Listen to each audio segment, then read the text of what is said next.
Congressman, so glad to have you. Thanks for taking the time. Neil, great to be back with you. First off, on a personal note, how are you feeling?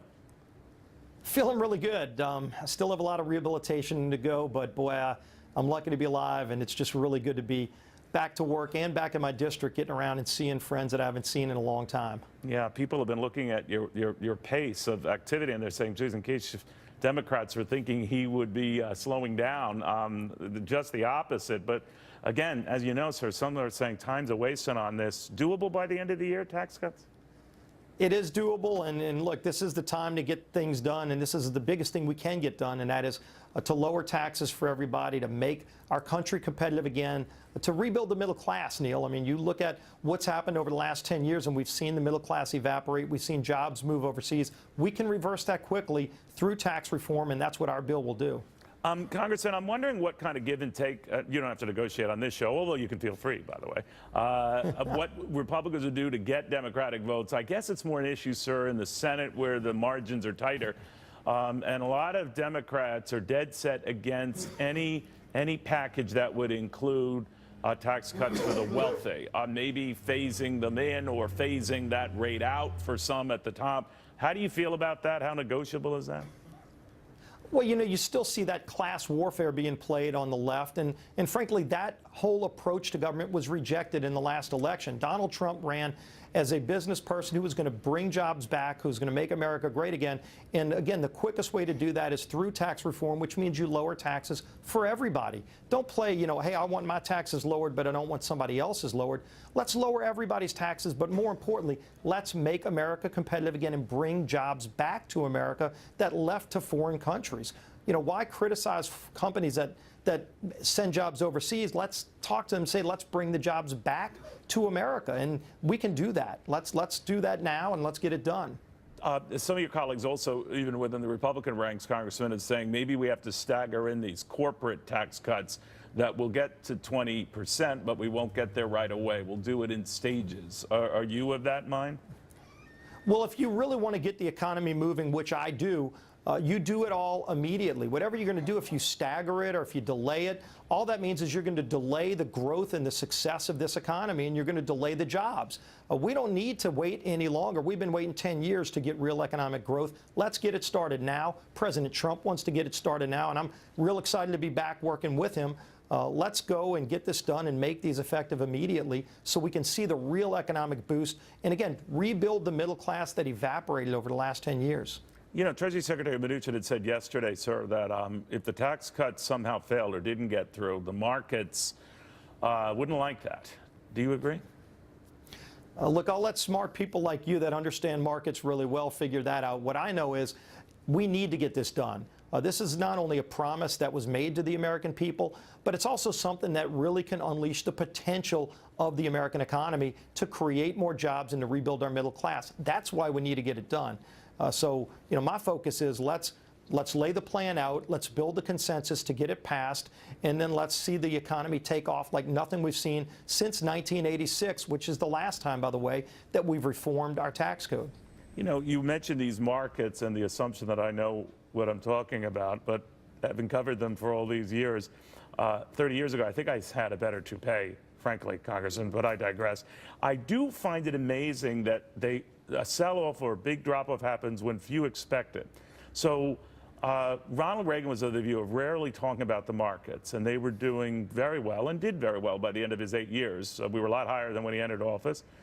Taxes were a lot lower, and a lot more Americans had jobs. But he was leery of talking about the markets. This president is not. He talks about them quite a bit, and they've had an impressive run-up since his election, certainly this year. Do you think there's a danger to that it can boomerang on you? What do you think? Well, we know markets go up and down. I think what we're looking at right now is wages. Wages have been stagnant for 10 years now, and a lot of that's because of the slow economic growth. When you see the country hovering at a 1.9, 2% or less than 2% economic growth, that ultimately results in a lot of bad things for middle-class families. And for most people, it means they haven't seen a pay raise in a long time. Under our plan, a new report just came out this week that shows if the Republican tax cut bill passes, the average family will see $4,000 more in their paychecks, plus they're going to be paying lower rates. And oh, by the way, Neil, Under our plan, we simplify the tax code so much that over 90% of Americans can actually fill out their taxes on a postcard. Imagine how big of a benefit that's going to be to people, that not only they're going to have more money in their pocket, but they're also going to have the simplicity of the tax code, that they don't have to go pay somebody money to do their taxes. They can do it themselves and then maybe use that money to go on a vacation or add on to their house. But still, there are those, I'm talking about the Senate as well, maybe colleagues of yours in the House as well, Congressman, who worry that if the middle class end up, because let's say a deduction for state and local taxes is phased out and they pay more, people like Rand Paul say, well, I can't vote for that. I'm a no vote for that. What do you think of that? Well, you know, you ought to be focused on how you can vote for something that's going to create jobs and rebuild the middle class. And I'll tell you this, Chairman Kevin Brady, the chairman of the Ways and Means Committee, has been doing a great job of working with all of our members to address concerns they've got to make sure that this plan works for everybody, all sections of the economy. And again, with the main focus on getting the economy back on track, creating jobs, and bringing all of those tens of thousands of high-paying jobs that left America, bring those back to America, bring those jobs back home. That's what our plan does. Do you think then the president has got to marshal all his resources, and they're very considerable, to get yes votes, not only in the House but in the Senate, and that tweeting, as he did a couple of weeks ago, nasty things about the Senator Bob Corker is counterproductive? Well, I know this, that if you look at the health care bill, which the House passed, President Trump worked day in, day out to help us get the votes to pass that bill. It was a very tough bill to pass out of the House. Frankly, I wish the Senate would have worked harder and stayed and got it done. They missed it by one vote. We passed it with one extra vote. Right. And President Trump was critically involved in helping close a lot of those votes. And he's going to be important to us passing this tax reform bill. And you're already seeing him out front talking about how this is going to help rebuild the middle class. Does it hurt that chance when, whatever the justification might be, you know, he says that the other Senator Corker started, Senator Corker, you know, responding in kind, that it gets in the way of getting that yes vote? Well, in the end, you know, this is going to be a process where everybody's going to have to vote on a bill. And hopefully, whatever your personal issues you have with somebody are, when you're casting an important vote, and a vote that important, that has a major implication on the economy and the future of families across this country, you're voting based on the policy. And this is really good policy. This is a win for American families who have been waiting for their taxes to be lowered and waiting for the jobs to be brought back to America and to see the middle class built back up again. This is going to be an important vote that is bigger than any one person or some spat somebody might have had with an individual. You might have seen today earlier the Chief of Staff, General Kelly, defending the president and his call, this woman who lost her husband in Niger. And I'm wondering what you made of the dust-up over that. Well, again, I'm not focusing on these individual personality conflicts.